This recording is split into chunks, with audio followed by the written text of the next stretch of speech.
François Hollande a décidé d'en rajouter pour essayer d'être définitivement remis en piste. Première décision, il change de gouvernement. Il remplace Valls, qui est mis en réserve de la République. Ses interventions étaient trop clivantes pour la période.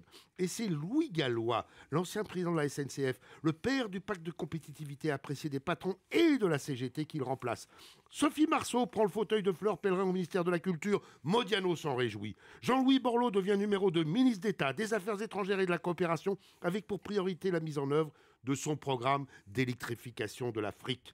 Nicolas Hulot est le numéro 3 du gouvernement, ministre de l'écologie et du développement durable. Ségolène ne proteste pas. Pourquoi est-ce que Ségolène Royal ne proteste pas ? Eh bien parce qu'elle a été nommée présidente du Conseil constitutionnel. Quant à Yannick Noah, il est ministre des Sports, cela fait hurler le Front National, mais réjouit pas mal de Français. Robert Namias, qu'est-ce que vous pensez de ce nouveau gouvernement ? C'est un peu gadget, non ? C'est un peu... Parce que honnêtement, Sophie Marceau et quelques autres, c'est assez étrange, d'autant plus qu'on a toujours vu que la société civile au gouvernement, ça ne fonctionnait pas forcément très bien, demander à Ferry ce qu'il en pense. En revanche, je trouve que politiquement, c'est quand même très malin et très intéressant, notamment avec l'entrée de Borloo. Oui. Bon, voilà, donc effectivement, il y a du gadget, mais il y a du solide, il y a du très sérieux, et on voit bien que le prochain président ne pourra pas être élu sans les centristes, incontestablement, et sans avoir Bayrou dans sa poche.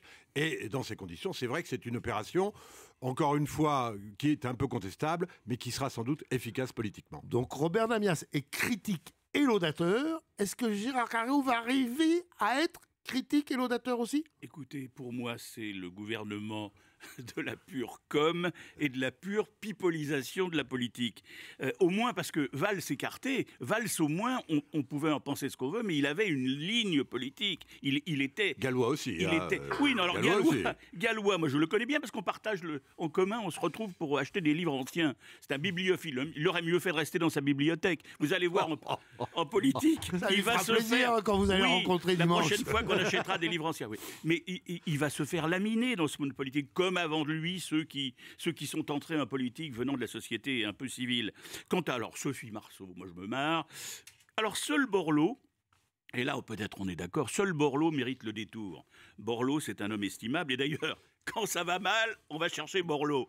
Que ça soit la droite, que ça soit Chirac, que ça soit Sarkozy, on va toujours chercher Borloo. Bon, mais c'est trop tard maintenant pour que le pansement Borloo puisse servir. Donc même quand c'est bien, c'est pas bien, c'est ça qui est bien avec vous. C'est bien, mais c'est trop tard. C'est un pansement sur une jambe de bois, quoi. Alors quittons les rives de la vraie politique, parce qu'on est aussi dans la média politique fiction. Et évidemment, pour profiter de cette embellie, François Hollande a sorti son joker. Il a décidé d'épouser Julie Gaillet, Alexandre Carra et l'envoyé d'Europe 1, spécial envoyé à Tulle.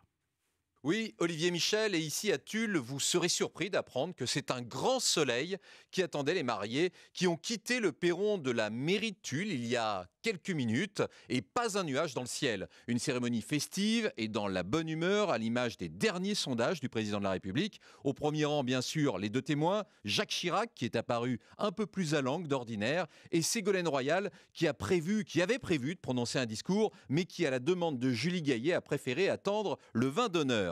Un mariage événement qui passionne la France entière. Vous le savez, l'édition spéciale de Paris Match imprimée pour l'occasion s'est écoulée en moins de 48 heures et il y a même eu cet invité numérique de dernière minute, l'inévitable tweet de Valérie Trierweiler, et croyez-le si vous voulez, qui se joint à la fête et qui a publié sur son compte cette phrase « Ne manquait que ce moment ».